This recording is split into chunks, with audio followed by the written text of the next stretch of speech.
quality daw to sabi ng tropa. Sabi lang naman. So, sabi ko, kung quality yan, bigyan nyo ako. So, shoutout sa nagbigay nito kay Aaron.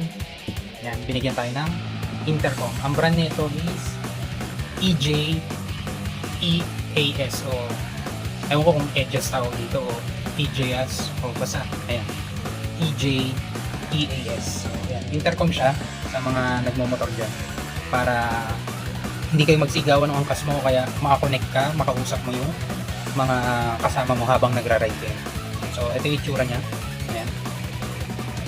Yan, ganyan lang siya kasimple, magaan lang. Hindi ko na na-unbox kasi bigay lang naman to, saka pinabit ko na rin tinesting ko na kanina.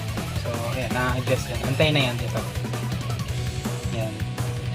Pakita ko sa inyo kung ano itsura pag nasa helmet. Ito itsura niya pag nasa helmet. Pag nilagay. Ito, ididikit nyo lang ng 3M tapos malalagay nyo na siya dyan. Yan.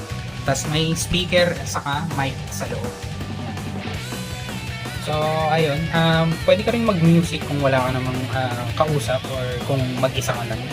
Okay din yung sound niya. Tinesting ko na kanina. So, ayun. Testingin natin mamaya.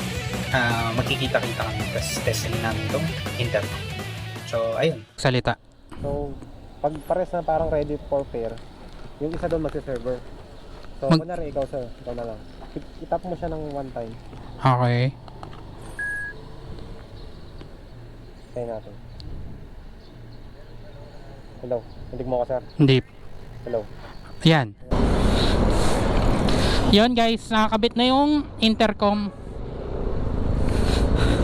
At medyo nagsa-sound trip na tayo. Oo, nauna pa.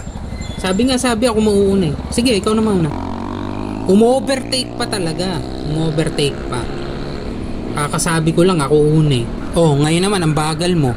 Sasalpukin na kita oh. Bilisan mo. Walang jo, babagal-bagal oh.